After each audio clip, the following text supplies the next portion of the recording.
tener el ministerio de cunas, porque también los niños, los bebés, también tienen que recibir la palabra, tenemos que ministrar sus corazones. Y pues bueno, quiero compartirles el día de hoy con gozo que ya el lunes pasado firmamos nuestra acta constitutiva. Gracias a Dios ya estamos constituidos legalmente. Le damos un aplauso al Señor por esta oportunidad.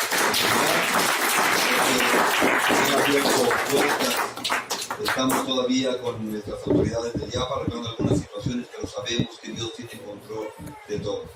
Y es un gozo, una alegría saber que estamos haciendo las cosas en el orden de Dios. Dios es un Dios de orden y nos pide que todo lo que hagamos tiene que estar en orden. Entonces estamos en esta etapa y pues sabemos que Dios va a hacer las cosas. Bueno, pues he titulado a esta predicación La Iglesia de Cristo. Y pues bueno, nosotros estamos en la casa de Dios, estamos en la congregación, aquí nos ponemos a orar, hemos consagrado este lugar para adorar al Señor, para hablar de su palabra, para crecer espiritualmente. Entonces estamos en la casa de Dios y se entiende que estamos conociendo de Dios. ¿Y por qué es importante que nosotros conozcamos de Dios? Bueno, cuando tú conoces de Dios, ¿verdad? Ya no vas a hacer cualquier cosa en base a tus emociones, a tus sentimientos, sino vas a hacer las cosas conforme a lo que dice la palabra de Dios. Este libro, la Biblia, es lo que nosotros tenemos para saber qué es lo que a Dios le agrada. No creas que a Dios le agrada todo, ¿verdad? A veces pensamos que todo lo que hacemos le agrada a Dios. Tenemos en las Escrituras, vemos a Caín y Abel, que los dos llevaron una ofrenda al Señor, pero el Señor no se agradó de las dos ofrendas, se agradó de la ofrenda de Abel, aunque el otro también la había llevado, el Señor no la aceptó. Entonces tienes que estar consciente, tienes que saber que lo que haces verdaderamente agrada al Señor, y para saberlo pues tenemos la Escritura, tenemos la palabra de Dios. Y bueno, pues en la palabra se nos advierte acerca de este cuidado. Mira, vamos al libro de los Romanos, capítulo 1.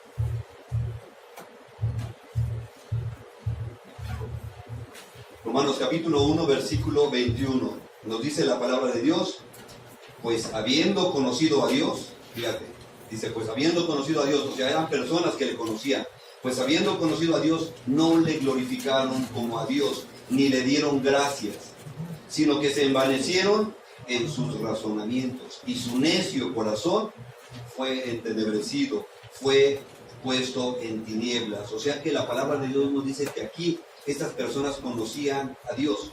El ser humano es consciente de la existencia de Dios. Nos dice en el libro de Romanos que tan solo por ver la creación de Dios sabemos que Él existe.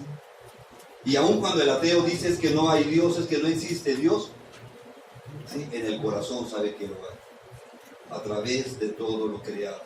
Cuando vemos el cuerpo humano, es tan perfecto, no pudo haber salido de la nada, sino tuvo que haber un diseñador, y es Dios. Pues dice que estas personas no le dieron gracias, o sea, habiendo conocido a Dios. La palabra conocer, ¿sí?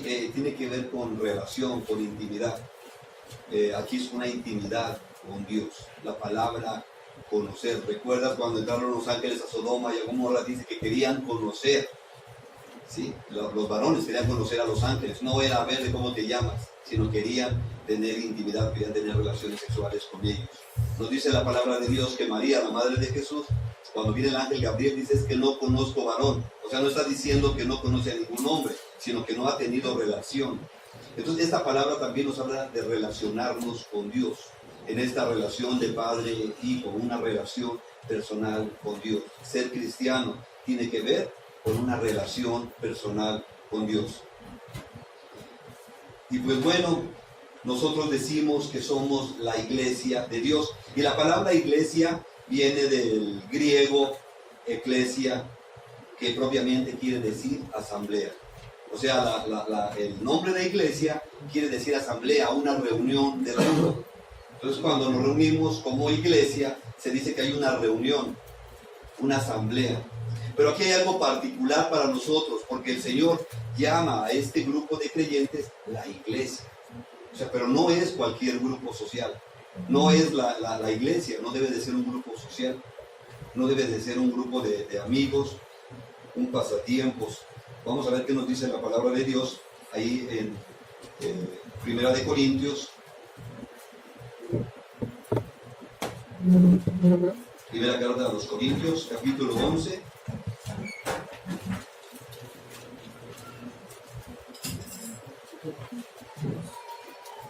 Primera carta a los Corintios, capítulo 11. Vamos a leer los versículos del 17 al 19.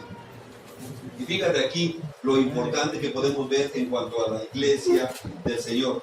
Dice la palabra de Dios, estamos aquí, se está hablando acerca de la Santa Cena o de la Cena del Señor. Dice, pero al anunciarles esto que sigue, no los alabo, porque no se congregan para lo mejor, sino para lo peor. O sea que la iglesia de Corintios se estaba reuniendo, pero no para glorificar el nombre de Dios, no para exaltarlo, sino se estaban reuniendo para lo peor. Dice el 18, pues en primer lugar, cuando se reúnen como iglesia, fíjate, aquí está la palabra, cuando se reúnen como iglesia, oigo que hay entre ustedes divisiones, y en parte lo creo, dice Pablo. Porque es preciso que entre ustedes haya disensiones, para que se hagan manifiestos entre ustedes los que son aprobados. Bueno, pues aquí vemos que había muchas contiendas entre ellos, que no se reunían para lo bueno. Cuando nosotros nos reunimos como iglesia, tiene que ser con un mismo sentir. Tiene que haber un propósito, porque somos la iglesia del Señor. Y vamos a ver cómo eso el mismo Señor Jesucristo lo está diciendo. Vamos ahí a Mateo 16. Nos damos cuenta con esto de que esta reunión no puede ser una reunión común y corriente, porque ahora vamos a ver que el Señor la llama mi iglesia. Ahí en Mateo 16, versículo 18, dice la palabra de Dios, y yo también te digo, está hablando aquí Jesús, ¿verdad? Con Pedro, dice, y yo también te digo que tú eres Pedro, y sobre esta roca edificaré mi iglesia, y las puertas del Hades no prevalecerán contra ella. Entonces Jesús hablando con Pedro, Jesús estaba afirmando lo que Pedro acaba de decir. Se está refiriendo al Señor Jesucristo, pero Jesús dice, y sobre esta roca edificaré mi iglesia.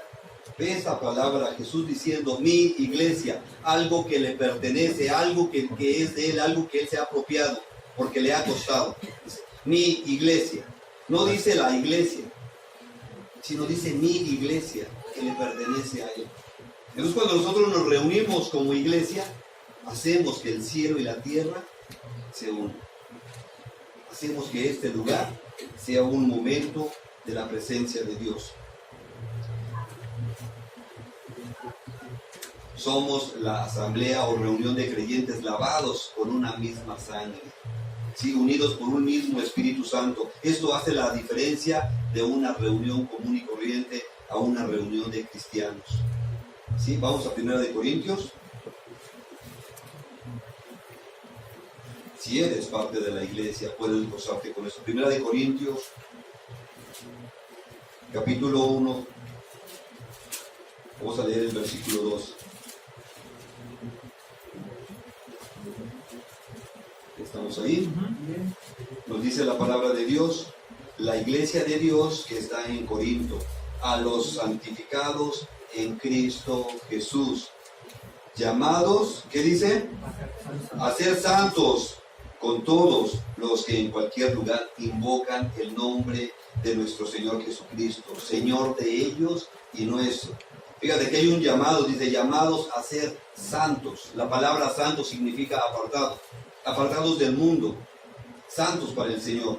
Esta es la palabra, eso es lo que quiere decir llamados a ser santos, llamados a ser apartados, a vivir de una forma diferente como vive el mundo. Pero dice en cualquier lugar, con todos aquellos, los que en cualquier lugar invocan el nombre, ¿sí?, de nuestro Señor Jesucristo. O sea que si en China se están reuniendo hermanos y están invocando el nombre del Señor, son parte de la iglesia. Cada uno es parte de la iglesia. Ciertamente vemos que hay gente indígena que se reúne para alabar el nombre del Señor y es parte del cuerpo de Cristo. Y aunque le alaben en otra lengua, aunque sean de otro color, aunque sean de otra estatura, son parte de la iglesia, parte del cuerpo de Cristo. Y aquí nos está diciendo que todos ellos pertenecen a la iglesia del Señor. Por eso cuando nos reunimos como iglesia, debemos ver que hay esa unidad entre el cielo y la tierra. El momento de adoración, el momento de alabanza. La alabanza es para el rey, no es para ti, porque muchas de las veces decimos, es que a mí esa no me gusta. No, no es para ti, es para el Señor. Si le cantamos a Él. Cuando nosotros nos ponemos como iglesia, le adoramos, le exaltamos, le glorificamos. Y si no te gusta la alabanza, te tengo malas noticias. En el cielo se va a alabar al Señor. Se le va a cantar, se le va a adorar. Y si no te gusta la alabanza, pues no tendría sentido que estuvieras ahí. Pero ahí le vamos a alabar. ¿Sí? Bueno, por esta razón que como iglesia, como cuerpo de Cristo, Satanás intenta desaparecer la iglesia. Satanás ataca a la iglesia de una forma tremenda. ¿Sí? Hace tiempo se pensaba, ¿cuándo se van a cerrar las congregaciones? Se cerraron. Y pensábamos que una cuarentena, no, se aventaron 2 añitos. ¿Sí? Y viene con todo, porque la iglesia es parte del Señor. Y Él viene con todo sobre la iglesia. Pero vamos a ir a 1 de Corintios. Vamos a tratar de definir eso. 1 de Corintios, capítulo 12.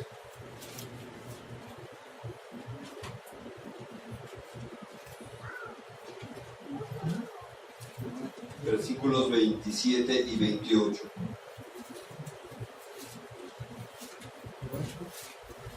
¿Estamos ahí? Dice la palabra de Dios, ustedes pues son el cuerpo de Cristo y miembros cada uno en particular. Y a unos puso Dios en la iglesia, primeramente apóstoles, luego profetas, lo tercero maestros, luego los que hacen milagros, después los que sanan, los que ayudan, los que administran, los que tienen don de lenguas. ¿Sí? Pero te das cuenta, ahí dice cada uno en particular, cada uno. No es Casa Amistad y Restauración todo el equipo, no es cada uno en particular. Pertenecemos al cuerpo de Cristo.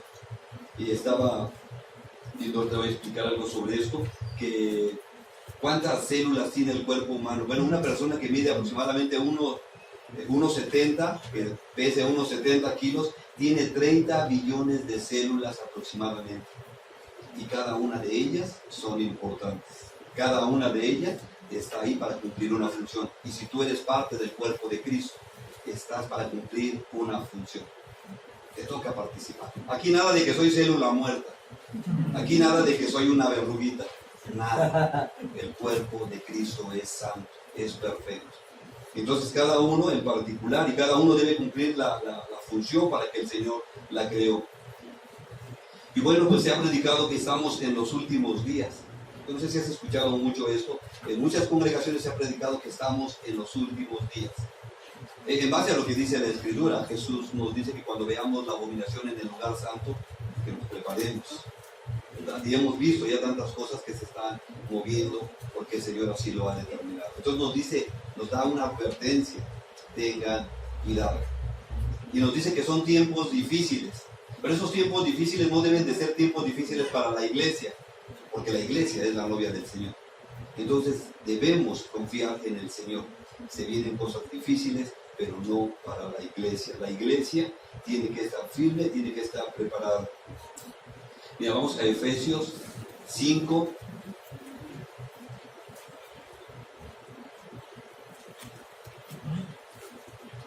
(5:25).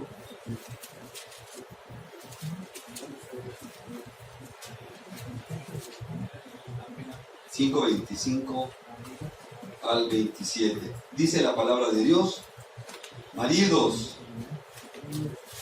amen a sus mujeres, así como Cristo amó a la iglesia y se entregó a sí mismo por ella. ¿Sí?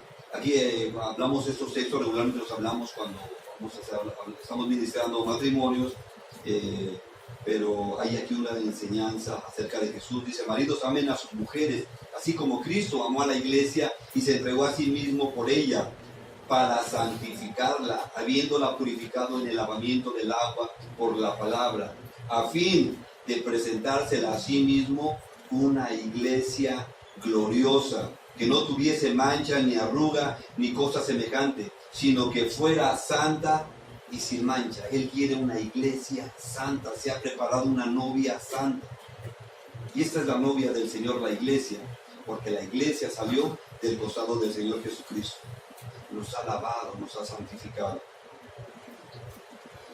Y ciertamente cada uno de nosotros venimos con un pasado tenebroso, con un pasado horroroso, ¿verdad? Que si el Señor dijera, a ver, en cada reunión vamos a poner la vida de cada uno de ustedes para ver cómo ha sido desde su infancia hasta la edad que tienen ahorita.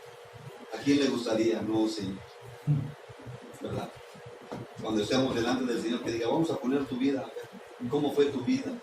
No, Señor, ¿verdad? Quedaríamos avergonzados delante de Dios, pero de ahí sacó su iglesia. Vamos a 1 Corintios 6.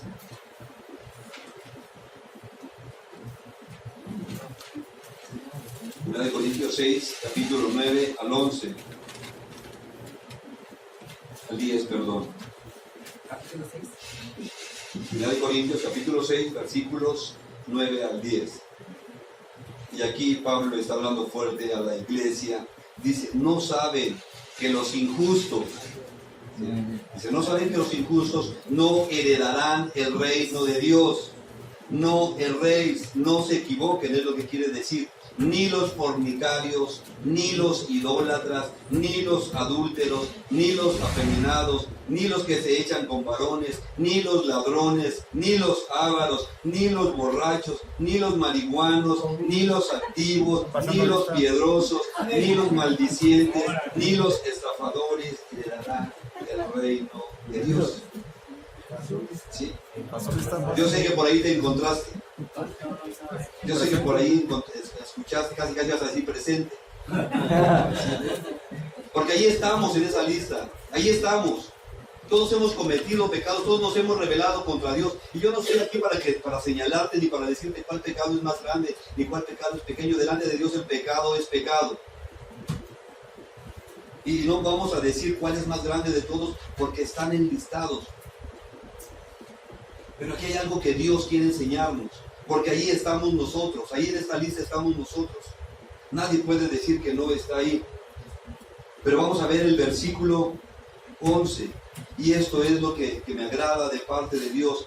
Dice en el versículo 11, y esto eran algunos, esto eran, o sea, esto quedó en el pasado, esto era, ¿sí? Mas ya han sido lavados, ya han sido santificados, ya han sido justificados en el nombre del Señor Jesús y por el Espíritu de nuestro Dios. Descansa. Porque sentí que no entraba. Porque sentí que con la lista que dieron, pues yo no iba a entrar al reino de los cielos. Pero dice la palabra de Dios que ya hemos sido lavados, ya hemos sido santificados. Sí, por la sangre de Jesús somos lavados. Cuando Él estaba en la cruz, me emociona esta palabra que en el original es tetelestai, pagado. Dijo pagado. Cuando llegues a la presencia de Dios y que te diga, ¿por qué te puedo dejar entrar a mi cielo santo? Si aquí no entran los pecadores, porque Jesús pagó por mis pecados. No le vayas a decir que porque si le ayudaste a la viejita a pasar el semáforo, que porque hiciste obras de caridad, porque esto es una ofensa delante de Dios. El sacrificio perfecto lo hizo Jesús. Nosotros, todo lo que hagamos, dice la palabra de Dios, que nuestras obras son como trapo de inmundicia delante de Dios. Todas nuestras obras, no podemos decir que es por nuestras obras, es porque el Señor Jesucristo hizo el sacrificio perfecto para darme libertad. Y por eso puedo decir con vos que soy la iglesia de Cristo. ¿Sí? Somos justificados por el Señor Jesús. Imagínate por qué hizo un sacrificio tan grande. Pues porque quería una iglesia gloriosa, sin manchas, sin arruga y que fuera santa. Por eso hizo este sacrificio perfecto. Vamos a 1 de Timoteo.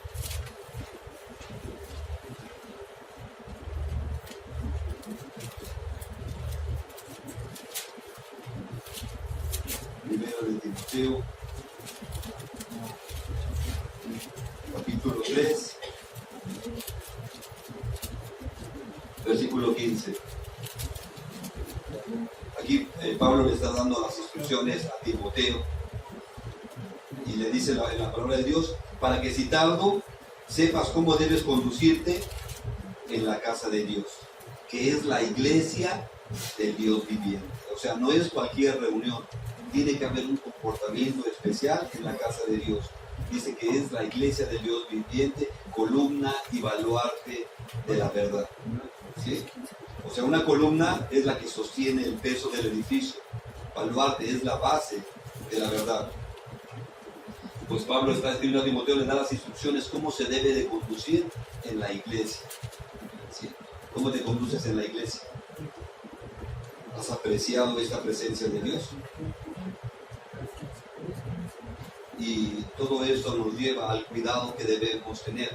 Puede ser que ya eres parte de la iglesia, debes permanecer en la iglesia, debes tener esta unidad con el Señor, esta relación personal con Dios. Aquí puedes venir todos los días y estar todos los días, pero eso no garantiza tu entrada al cielo. Eso no garantiza que eres aprobado por Dios, sino es en esa relación personal con Dios. Aquí podemos pasarnos todo el tiempo, pero eso no garantiza nada. Si lo ves en tu relación con Dios, ¿cómo te conduces con Dios? ¿Cómo es tu relación con Dios? Primera de Timoteo 4, 1. Y esto pues es de cuidado lo que nos dice aquí la palabra de Dios. ¿Estamos ahí? Dice la palabra de Dios, pero el Espíritu dice, y te das cuenta que está con mayúscula, ¿sí? Porque es el Espíritu Santo, dice, pero el Espíritu dice claramente que en los postreros tiempos, o sea, en los últimos tiempos, algunos apostatarán de la fe, escuchando a espíritus engañadores y a doctrinas de demonios. Esto de apostatarán, dice, pero el Espíritu dice claramente que en los postreros tiempos algunos apostatarán de la fe. Quiere decir que algunos abandonarán la fe. Algunos dejarán las cosas de Dios. ¿Y qué van a seguir? Bueno, pues sus razonamientos, harán caso a sus razonamientos. Nosotros no podemos apartarnos de la palabra de Dios. Es la herencia que tenemos. Solamente obedeciéndola estaremos en terreno seguro. Pero ¿qué crees? Que la iglesia del Señor, por la que Él se entregó, parece una iglesia enferma, una iglesia cansada. O sea, esa iglesia gloriosa, ¿dónde quedó? Esa novia que estaba atenta al Señor. Y es fuerte, mira, ahí vamos a Mateo 5:13. Está hablando acerca de ti, acerca de mí, de lo que Él espera de nosotros.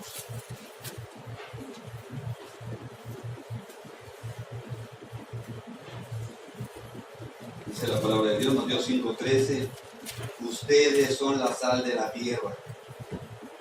Jesús te dice que tú eres la sal de la tierra. Pero si la sal se desvaneciere, ¿con qué será salada? No sirve más para nada, sino para ser echada afuera y hollada por los hombres. Tal vez así no lo puedes entender, pero te está diciendo, ustedes son la sal de la tierra, pero si la sal se vuelve insípida, ¿para qué sirve? ¿Para qué sirve la sal si es insípida? Dice, ¿con qué será salada? No sirve para nada, sino para ser echada afuera y pisoteada por los hombres. El Señor nos ha lavado, nos ha santificado porque quiere una iglesia gloriosa, pero esta iglesia tiene que darle sabor a este mundo. A pesar de las circunstancias, a pesar de la pandemia, la iglesia tiene que darle sabor a este mundo. ¿Sabes que mucha gente en la pandemia voltea a ver a los cristianos para ver qué sigue? Y preguntan, ¿qué dice la Biblia acerca de esto? ¿Qué dice la Biblia acerca de lo que está sucediendo? Porque la iglesia tiene que darle sabor a este mundo. Pero la iglesia no sabe ni qué sigue. Ha perdido su sabor. Y cuando hablamos de ese sabor, imagínate unos frijoles, unos frijolitos sin sal. No, ¿verdad? No es un sabor agradable. El platillo que más te guste, imagínatelo sin sal. pues no es agradable. Pues estamos para ponerle sal, para ponerle sabor a este mundo, ponerle gozo en la familia, en el trabajo, en el lugar donde vives. Tú tienes que darle sabor a este mundo. Pero hoy parece que muchos tienen el síndrome de Mefiboset. ¿Te acuerdas que platicamos hace unos días acerca de Mefiboset? ¿Verdad? Cuando estuvo delante del rey David, ¿qué dijo? ¿Quién soy yo? Perro muerto. Ni perro muerto llego. O sea, el que había sido hijo del rey, dice, pues ¿qué soy yo? ¿Qué valgo yo? Siéntate a mi mesa, pero soy un perro muerto. Y el rey dice, siéntate a mi mesa. Una iglesia enferma, una iglesia que no es capaz de tomar las promesas de Dios. El Señor nos ha capacitado para salir, para evangelizar, para predicar, para llevar sanidad, para llevar libertad a los corazones. Pero ¿quién soy yo, un perro muerto? Una iglesia enferma, una iglesia cansada, una iglesia conchuda. Hace poco te prediqué acerca también de eso, pero lo voy a volver a retomar porque ya llama mi atención. Y pues para los que son románticos, Cantar de los Cantares, capítulo 5. Y aquí vemos a esta mujer que representa a la iglesia, al novio que representa al Señor Jesucristo. Cantar de los Cantares, capítulo 5, versículo 2 al 6. Ve esta iglesia que el Señor se ha preparado, gloriosa, se ha convertido en una iglesia conchuda. ¿Estamos ahí? Dice la palabra de Dios, yo dormía, pero mi corazón velaba. Es romántico, se oye bonito. Yo dormía, pero mi corazón velaba. O sea que estaba entre dormida y despierta. No estaba totalmente despierta, no estaba totalmente dormida, ¿verdad? Yo dormía, pero mi corazón velaba. Es la voz de mi amado que me llama. O sea, el Señor Jesucristo que llama, el esposo que llama, el novio que llama. Dice, es la voz de mi amado que llama. Ábreme, hermana mía, amiga mía, paloma mía, perfecta mía. ¿Cómo llama el Señor a su iglesia? ¿Sí? Ábreme, hermana mía, amiga mía, paloma mía, perfecta mía, porque mi cabeza está llena de rocío, mis cabellos de las gotas de la noche. O sea, el Señor diciendo, y cuando ves esto en Apocalipsis 3:20, dice la palabra de Dios, mira que estoy a la puerta y llamo. Jesús diciendo, estoy a la puerta y llamo. Si alguno oye mi voz y abre, entraré y cenaré con él. Entraré a él y cenaré con él y él conmigo. Y me impresiona esta palabra, ¿por qué dice cenaré? ¿Por qué no dice desayunaré? ¿Por qué no dice almorzaré o comeré? Dice cenaré con él y él conmigo. Por eso te decía que es una relación personal con Dios. El Señor, el amado, está tocando a la puerta de tu corazón. Nunca va a forzar esa puerta, nunca. Nunca la va a forzar y nunca va a querer entrar a tu corazón a fuerza. Tú voluntariamente debes aceptarlo en tu corazón. Pero le dice las palabras más dulces. ¿Sí? Hermana mía, amiga mía, paloma mía, perfecta mía. Versículo 3. La novia, la iglesia que se ha enconchado, dice, me he desnudado de mi ropa. ¿Cómo me he de vestir? Me he lavado mis pies. ¿Cómo los he de ensuciar? ¿Cómo me voy a levantar? Si está muy cómoda, ¿cómo se va a levantar? ¿Cómo va a atender al amado? Versículo 4, mi amado metió su mano por la ventanilla y mi corazón se conmovió dentro de mí. Yo me levanté para abrir a mi amado y mis manos gotearon mirra y mis dedos mirra que corría sobre la manecilla del cerrojo. Abrí yo a mi amado, pero mi amado se había ido, había ya pasado, y tras su hablar salió mi alma, lo busqué y no lo hallé, lo llamé y no me respondió. En este pasaje podemos ver a Jesús y a su iglesia, la iglesia que se durmió, se cansó de esperar al amado. Bueno, el amado habló a la iglesia, pero la amada no se quiso levantar, estaba muy cómoda. Y cuando se quiso levantar, cuando se levantó, ya no estaba el amado, el Señor se había ido. El Señor Jesucristo va a regresar, nos dice la palabra de Dios, una sola vez, y viene por su amado. No va a venir dos veces, una sola vez.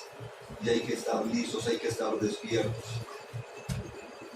Dice en el versículo 10, ahí mismo, versículo 10 al 16, mi amado es blanco y rubio, señalado entre 10,000. Ponte todos los dioses que quieras, pero yo reconozco quién es mi amado, quién es mi Señor, porque hay esa relación. ¿Sí? Su cabeza como oro finísimo, sus cabellos crespos negros como el cuervo, sus ojos como palomas junto a los arroyos de las aguas que se lavan con leche, y a la perfección colocados sus mejillas como una era de especias aromáticas, como fragantes flores, sus labios como lirios que destilan mirra fragante, sus manos como anillos de oro engastados de jacinto, su cuerpo como claro marfil cubierto de zafiros, sus piernas como columnas de mármol fundadas sobre la base de oro fino, su aspecto como el Líbano, escogido entre los cedros, su paladar dulcísimo, y todo él codiciable. Tal es mi amado, tal es mi amigo, oh doncellas de Jerusalén. Está presumiendo todos los atributos del amado, y mi Señor Jesús es hermoso, Él es santo, Él es puro, Él es bueno, Él es generoso. ¿De qué sirve que conozcas todos los atributos de Dios si ya se fue? ¿Qué sentido tendría que reconocieras? ¿Qué sentido tiene que tú hables de todo lo que el Señor es si Él no es tu Señor? Si Él no es tu Dios, o si Él no está en tu vida. Vamos a Proverbios 1, 28, 30. Habla ahí de la sabiduría, pero también se refiere al Señor Jesús. 1, 28. 1, 28 al 30.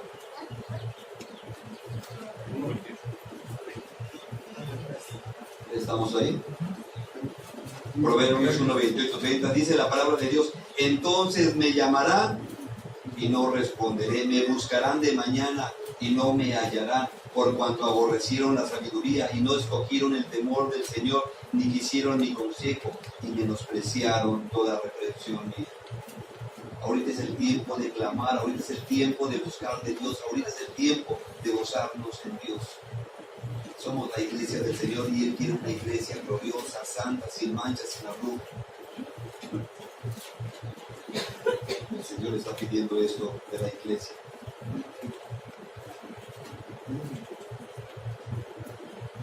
Es por eso que estamos llamados a vivir las promesas de Dios. Somos la iglesia del Señor que Él compró a un precio muy alto, y ahora vamos a ver esto. ¿Sí? El Apocalipsis nos habla acerca de las 7 iglesias. Y este es un mensaje para la iglesia en general, un mensaje para la iglesia de todos los tiempos. Vamos a Apocalipsis 1.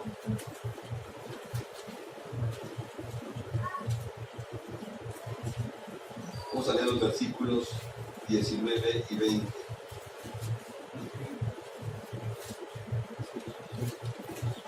Dice la palabra de Dios: escribe las cosas que has visto y las que son y las que han de ser después de estas.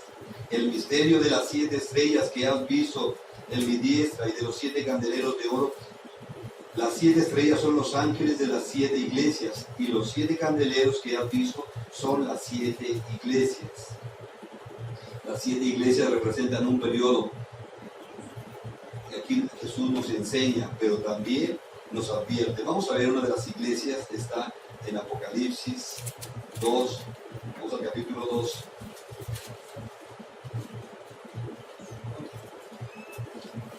Apocalipsis capítulo 2, versículo 2. 2.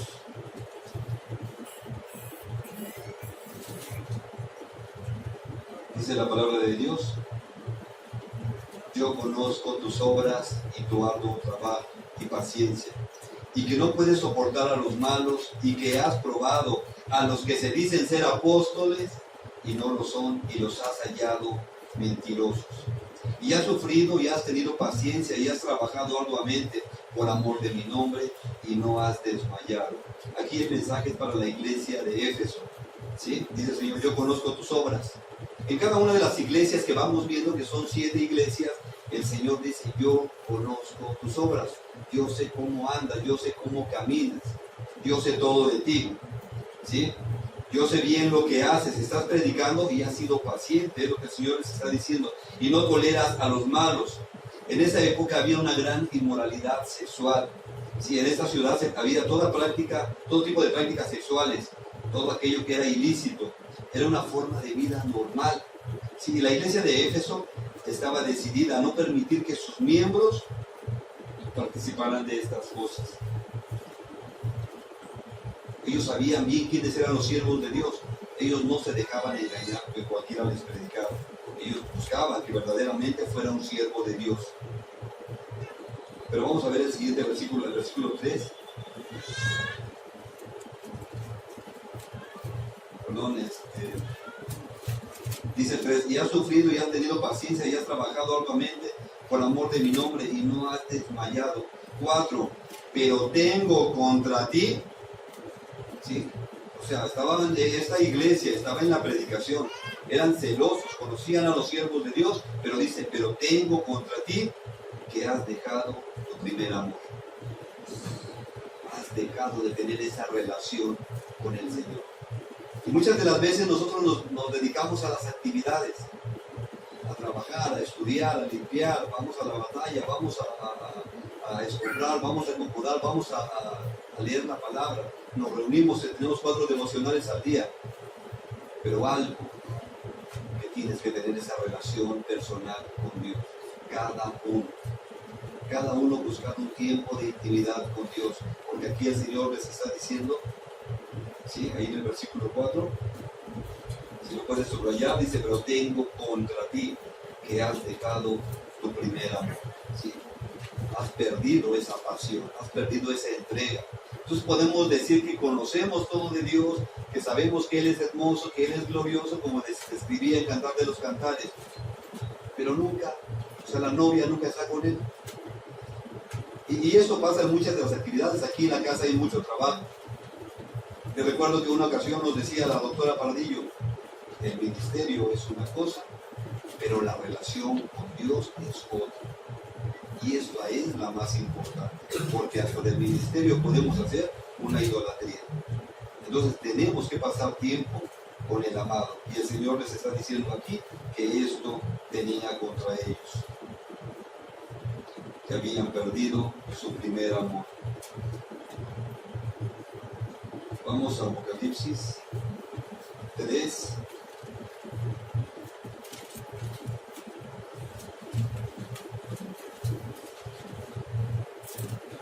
Ahora vamos a ver a la iglesia de Sardis. Dice la palabra de Dios 3:1. Escribe el ángel de la iglesia en Sardis, el que tiene los 7 espíritus de Dios. Esto es una representación del Espíritu Santo. Dice, y las 7 estrellas, dice esto, yo conozco tus obras. O sea, Dios, donde quiera que estés, el Señor te ve. Yo conozco tus obras, que tienes nombre de que vives y estás muerto. ¿Sí? Tienes nombre de que vives. Hay un acta de nacimiento, hay papeles que dicen que estás vivo, pero espiritualmente estás muerto. Es gente que vive en el pecado. Gente que está dentro de la iglesia, del cuerpo de Cristo, pero que vive en el pecado. Dice, sé vigilante, y afirma versículo 2, sé vigilante. ¿Sí? La Nueva Versión Internacional dice, despierta, o en la Reina Valera, sé vigilante y afirma las otras cosas que están para morir, porque no he hallado tus obras perfectas delante de Dios. O sea, esta iglesia, a la anterior, a la de Éfeso, ¿sí? Le está diciendo, pero tengo alguna cosa contra ti. Y le da una lista de cosas que trae que son buenas. Pero aquí no encontró el Señor nada bueno.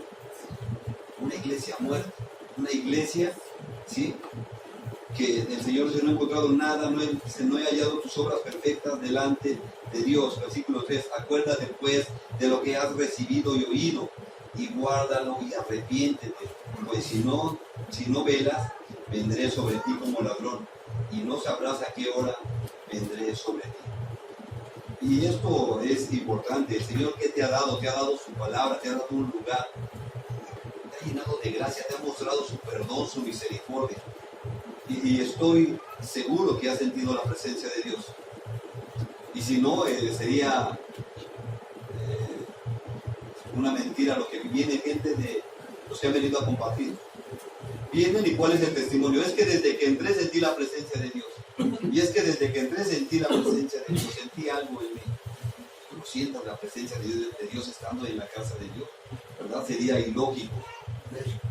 Has recibido todo del Señor. Y el Señor te dice, arrepiéntete. Aún es tiempo de arrepentimiento. Porque si no voy a venir. Y lo hemos visto, ¿verdad? ¿Cuántos de la casa de restauración se han ido y ya no regresan? Y no importa la edad, no importa la edad. Hemos visto estas situaciones que el Señor dice, hasta ahí se terminó, se acabó tu oportunidad. Aquí está diciendo, arrepiéntete, porque si no voy a venir a ti. Esta iglesia no le hace al Señor un solo elogio.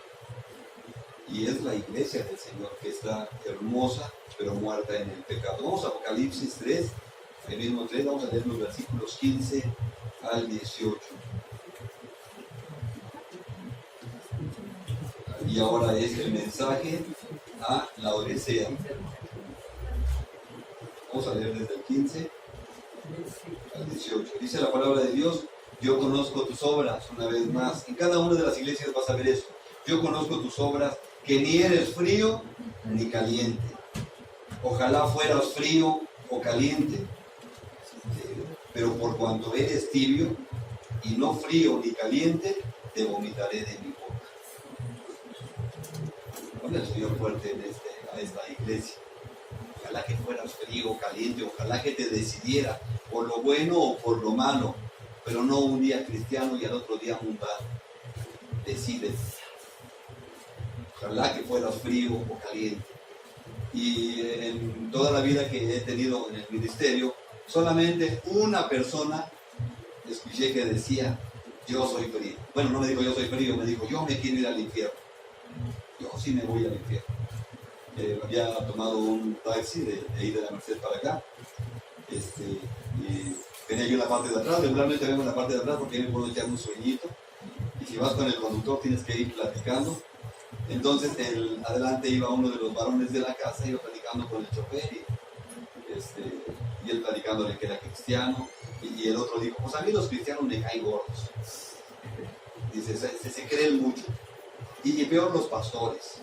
Entonces ahí sí tuve que protestar, ¿no? Pues, ¿cómo? Ahí sí tuve que protestar. Y le dije que se había metido en problemas. Y él dice, bueno, no todos me caen mal. Que no iba a pagar, ¿no? Pero algo que me sorprendía es que dice, yo sí me quiero ir al infierno. Yo sí me voy a ir al infierno. A mí me gusta la droga, me gusta andar haciendo maldades, andar en perversiones, y yo sí me quiero ir al infierno. Y le dije, qué bueno que usted ha tomado una decisión en su vida. Dice la palabra de Dios, o frío o caliente, nada de que tibio.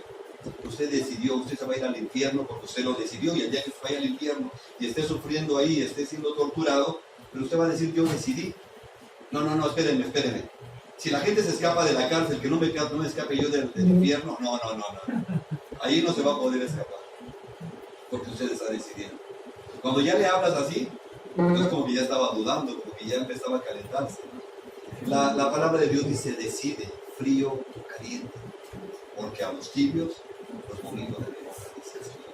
Fíjate ahí, en esta parte, dice, versículo 17, porque tú dices, yo soy rico y me he enriquecido, y de ninguna cosa tengo necesidad, y no sabes que tú eres un desventurado, miserable, pobre, ciego y desnudo. Fíjate cómo le habla el Señor a la iglesia, con toda la autoridad. ¿Sí? La Odisea era la ciudad más rica de las 7 que hemos hablado, de las 7 que se menciona, es la ciudad más rica. Su industria, bueno, ellos tenían, hacían la confección de la lana. Regularmente en todos lugares la lana la vendían, hacían ropa con la lana y la vendían de un color natural. Pero la iglesia de la Odisea, o en este lugar, ellos sabían teñir la lana. Y entonces por eso se habían enriquecido. Pues imagínate, ver a todos de un solo color y de repente sale un color nuevo, pues ahí la gente iba y compraba. Entonces ellos se habían enriquecido y tenían una escuela de medicina. En esta escuela de medicina habían hecho lo de un ungüento para los ojos, para curar toda enfermedad de los ojos. Entonces ellos se habían enriquecido. Y decían ellos, ¿de qué tenemos necesidad? Aún la iglesia, o sea, ¿de qué tengo necesidad? Pero había algo en esta iglesia que era importante, algo que era una característica de ellos, es que ellos hicieron un acueducto para que llegara el agua, pero de algunos lugares donde el agua era caliente. Entonces cuando llegaba el agua a ese lugar, el agua era tibia. Imagínate con el calorón y tomar un vaso de agua tibia, pues no era agradable. Entonces era algo que a ellos no les agradaba, y Jesús hace esta referencia precisamente sabiendo esto. Dice: yo conozco tus obras, que ni eres frío ni caliente. ¿Sí? Ojalá fueras frío o caliente, pero por cuanto eres tibio y no frío ni caliente, te vomitaré de mi boca. O sea, esta situación, esta agua tibia hace que una bebida sea repugnante, ¿sí? Y la iglesia tibia se vuelve desagradable, repugnante para Dios. O sea, el Señor dice: decídete, o bien frío o bien caliente. Jesús diciendo: aquí eres el que está, aquí nos deja su palabra, o frío o caliente. Y después, bueno, pues ellos como tenían, ¿verdad? Dice en el 17: porque tú dices, yo soy rico y me he enriquecido y de ninguna cosa tengo necesidad. Y la gente, cuando regularmente está bien económicamente, cuando tiene salud, no quiere buscar de Dios, solamente cuando hay un problema, ¿verdad? Ciertamente. ¿Por qué crees que muchos en los reclusorios salen siendo cristianos? Porque tuvieron que llegar a ese lugar para saber que necesitaban de Dios. Yo sé que muchos de ustedes han estado en muchos lugares, en clínicas, anexos, algunos saben lo que es estar en el reclusorio, y a veces tuvieron que vivir esa etapa para decir: vamos a buscar de Dios. Y pues bueno, ellos decían: no, pues era una iglesia orgullosa, yo soy rico y me he enriquecido y de ninguna cosa tengo necesidad. Dice el Señor: y no sabe que tú eres, o sea, delante de Dios que somos, dice, un desventurado, miserable, pobre, ciego y desnudo. Así es como nos ve Dios. Así es como delante de Dios, cuando nosotros nos jactamos de todo lo que tenemos, el Señor dice: no vale nada eso delante de Dios. Imagínate, si nos dice que la palabra de Dios, que en el cielo las calles son de oro, ¿sí? O sea, todo lo que podemos tener, ¿qué es delante de Dios? Todas nuestras riquezas, ¿qué son delante de Dios? Dice, versículo 18: por tanto yo te aconsejo que de mí compres oro refinado en fuego, que de mí compres oro verdadero, algo que verdaderamente vale la pena. ¿Sí? Estás comprando piratería, estás comprando goles y piensas que es oro. Sí, por tanto yo te aconsejo que de mí compres oro refinado en fuego, ¿sí? Algo que se muestre que verdaderamente tiene su valor, para que seas rico, y vestiduras blancas para vestirte, dice el Señor. Y estas vestiduras solamente Él nos las puede dar, unas vestiduras de dignidad, porque mucha gente puede traer un traje, puede tener las ropas más caras. Y cuando hablo de un traje es en nuestra cultura, para poderlo entender, porque quiero decirte que la gente indígena hace su ropa y es mucho más cara de la que nosotros traemos, pues, ¿sí? Y no sabemos nosotros, a veces menospreciamos, pero en Oaxaca, un huipil que 4,000, 5,000 pesos. Y tú vas aquí a Tepito, un pantalón de 120, una playera de 80, y ya te sientes que no cabes aquí, pico, no. Dice, sí, yo te aconsejo que de mí compres oro refinado en fuego, para que seas rico, y vestiduras blancas para vestirte. Y el Señor habla de esas vestiduras, de esa santidad, de esa dignidad que Él nos reviste, ¿sí? Y que no se descubra la vergüenza de tu desnudez. Y unge tus ojos con colirio para que veas bien. Bueno, el colirio era algo que ocupaban en esa época para los ojos, para limpiar, para curar, pero el Señor decía: yo tengo algo bueno para poder ver. Y muchas de las veces no alcanzamos a discernir las cosas de Dios porque hay una ceguera espiritual. Y dice el Señor: yo te aconsejo que de mí tomes colirio para que veas bien, para que entiendas. Y cuando aprendes a ver las cosas de parte de Dios como debe de ser en el orden de Dios, ya no le tomas valor a esta vida. Digo, no es que te quieras morir o ya no quieras estar aquí, sino que ya todo lo que se ha sido moda, lo que ha sido algo tan importante para ti pasa a segundo término. Y empiezas a disfrutar la vida con lo que Dios te ha dado. Empiezas a disfrutar la vida con la familia. Entonces empiezas a tomar sentido a las cosas. Mientras vas a estar peleando todavía por tu playera de 150 pesos. Ya. ¿Sí? Y pues bueno, el Señor nos habla acerca de la iglesia, que la iglesia es de Él, la iglesia le pertenece a Él, que somos ovejas de Él. Todo tiene que tener un orden. Una ocasión me habló un pastor para reclamarme a su oveja, y hasta la fecha el pastor se ha enojado conmigo porque dice que le robé su oveja. Y bueno, su oveja estaba borracha y andaba tirada ahí con sed. Y yo lo que hice pues fue levantarla, estarle predicando, la llevé a la congregación a Amistad Cristiana donde yo me congregaba, tomó un tiempo y regresó su oveja a su redil, pero el pastor no me perdonó que me haya llevado su oveja. Pero se ha equivocado, porque aquí la palabra de Dios nos dice, vamos a ir de quién son las ovejas, de quién es la iglesia, Hechos 20, 28.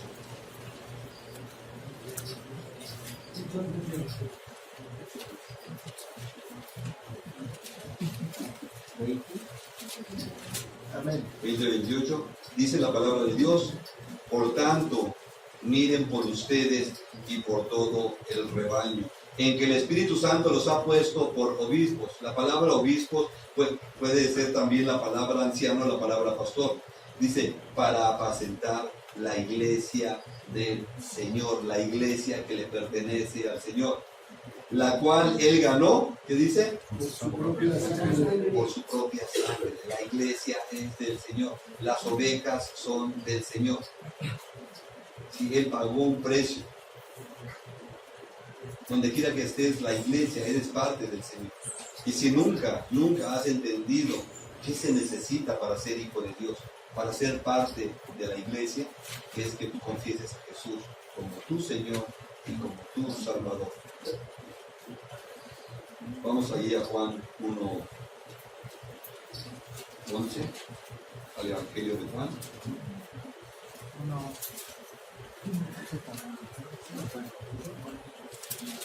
El Evangelio, no vais a las cartas. 1:11, ¿verdad? ¿Sí?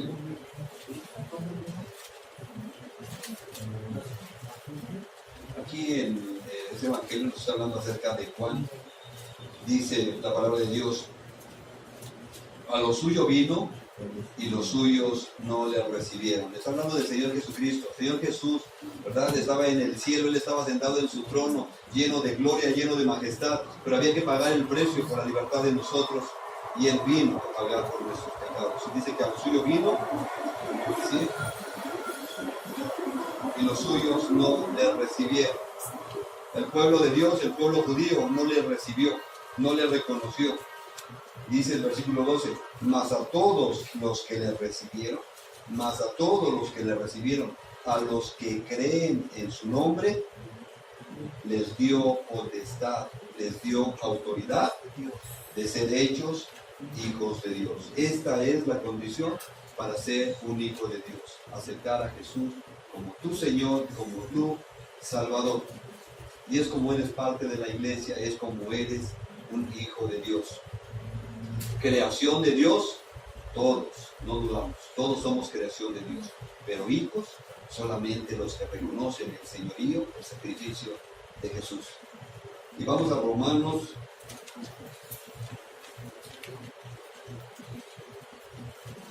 libro a los Romanos, capítulo 10.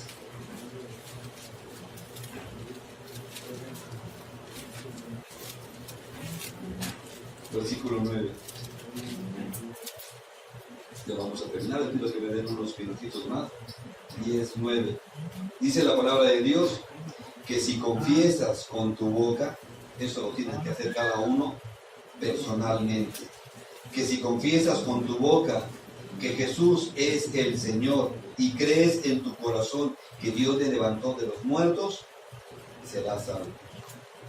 Versículo 10. Porque con el corazón se cree para justicia, pero con la boca se confiesa para salvación. Cada uno debe confesar a Jesús como su Señor, como su Salvador. Y vamos a Apocalipsis, ya vamos a terminar. Apocalipsis. Apocalipsis 20.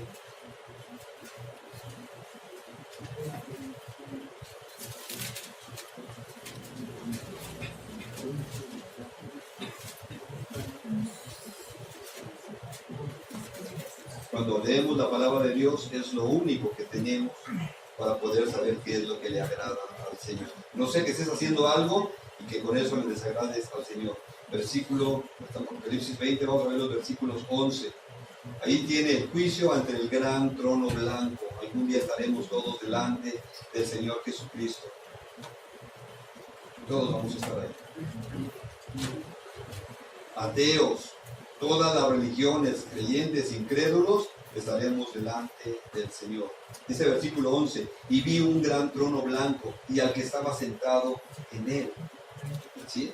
O sea, vio al trono y vio al que estaba sentado en él, de delante del cual huyeron la tierra y el cielo, y ningún lugar se encontró para ellos. Y vi, está diciendo Juan, el discípulo amado, al que se dio esa revelación, y vi a los muertos, grandes y pequeños, de pie ante Dios. Y los libros fueron abiertos, y otro libro fue abierto, el cual es el libro de la vida. Y fueron juzgados los muertos por las cosas que estaban escritas en los libros según sus obras. Ahí está escrito en esos libros todo lo que nosotros hemos cometido, todo lo que nosotros hemos hecho. Todas nuestras fechorías están ahí, todas nuestras rebeldías están en esos libros. Dice el versículo 13, y el mar entregó los muertos que había en él, y la muerte y el Hades entregaron los muertos que había en ellos, y fueron juzgados cada uno según sus obras. Cada uno tiene que ser juzgado según lo que está escrito en esos libros. Ahí está todo lo que yo he hecho. Ahí está todas las veces que he blasfemado, todas las veces que he intentado burlarme de Dios, todas las veces que me he levantado contra la autoridad, que me he levantado contra mis padres, todas las veces que les he robado, todas las veces que he mentido. Todo está escrito ahí. Y seré juzgado por eso, dice la palabra.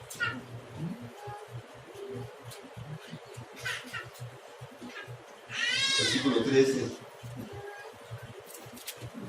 Y el mar entregó los muertos que había en él. La muerte y el Hades entregaron los muertos que había en ellos. Perdón. Esto quiere decir que donde quiera que vayas, vas a entregar.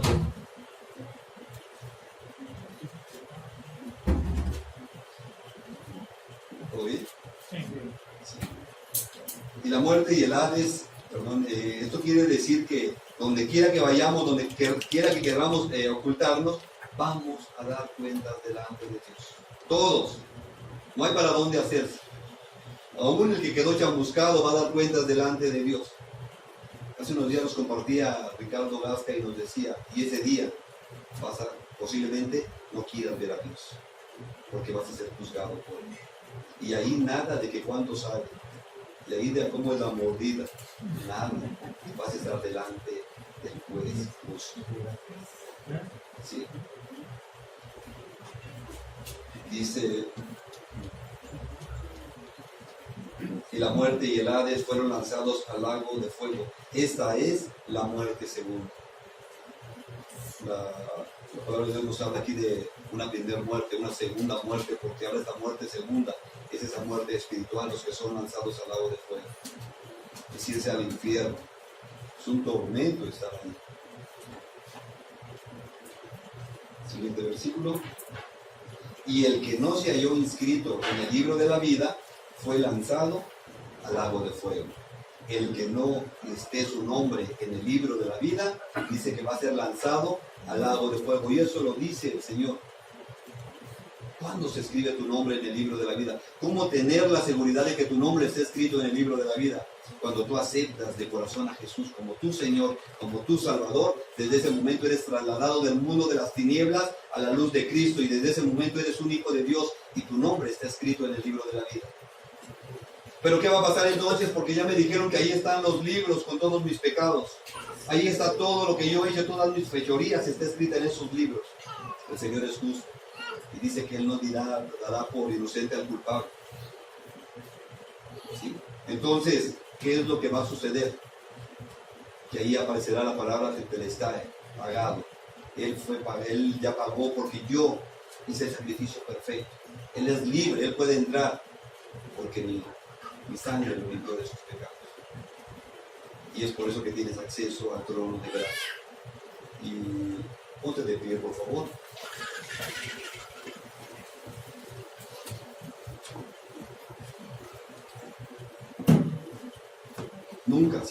Nunca le has pedido a Jesús que reine en tu corazón.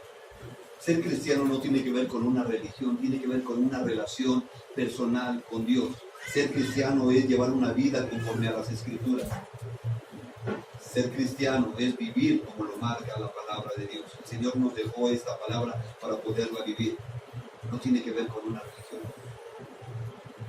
Pero si nunca le has pedido a Jesús que entre a tu corazón, dice la palabra de Dios que tú puedes confesarlo con tu boca, que tú puedes ser parte de la iglesia, que tú puedes ser parte de esa novia gloriosa que el Señor está esperando. Si nunca le has pedido a Jesús que entre a tu corazón, hoy es el día que lo puedes hacer.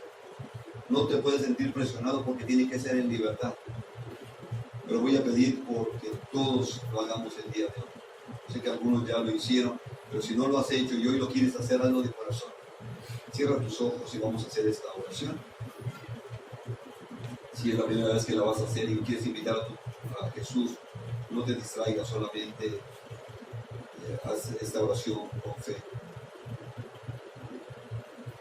Señor Jesús, en este día, en esta hora, abro las puertas de mi corazón. Quiero que tú entres en mi vida.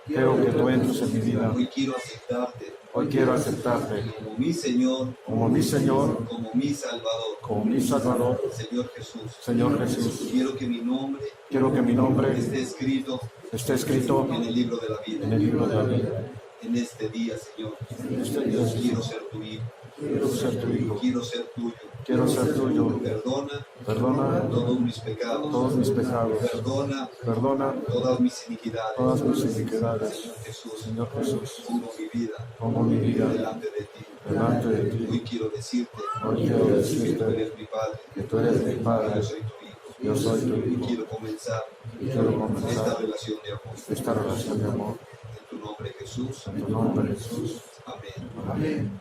Así que dice, por favor. Padre, te alabamos, te bendecimos, te glorificamos, amado Dios. Toda la gloria, la honra, la alabanza y la adoración por siempre a ti, amado Dios. Te damos gracias, Señor, por tu fidelidad, por tu presencia, por tu amor. Te damos gracias, Señor, porque sabemos, amado Dios, que alguien, mi Señor, el día de hoy tomó esa decisión, Señor, de que tú entraras a su vida, a su corazón. Amado Dios, pedimos, Señor, que su nombre sea escrito en el libro de la vida. Pedimos, Señor, que su nombre, mi Señor, esté delante de ti, amado Dios, que siempre lo tengas en la palma de tu mano, amado Dios. Te damos gracias por Casa Amistad y Restauración. Gracias, Señor, por cada uno de los que se incorporan, Señor, a la iglesia, mi Dios y mi Señor. Padre, permítenos, Señor, que nosotros seamos esa iglesia, Señor, gloriosa, santa, sin mancha y sin arruga, Señor. Enséñanos, edifícanos, Señor, instrúyenos en tu palabra. Te damos gracias, Señor, por este tiempo, Padre. Yo bendigo, mi Señor, a esta congregación en el nombre de Jesús. Amén. Le damos un aplauso al Rey de Reyes.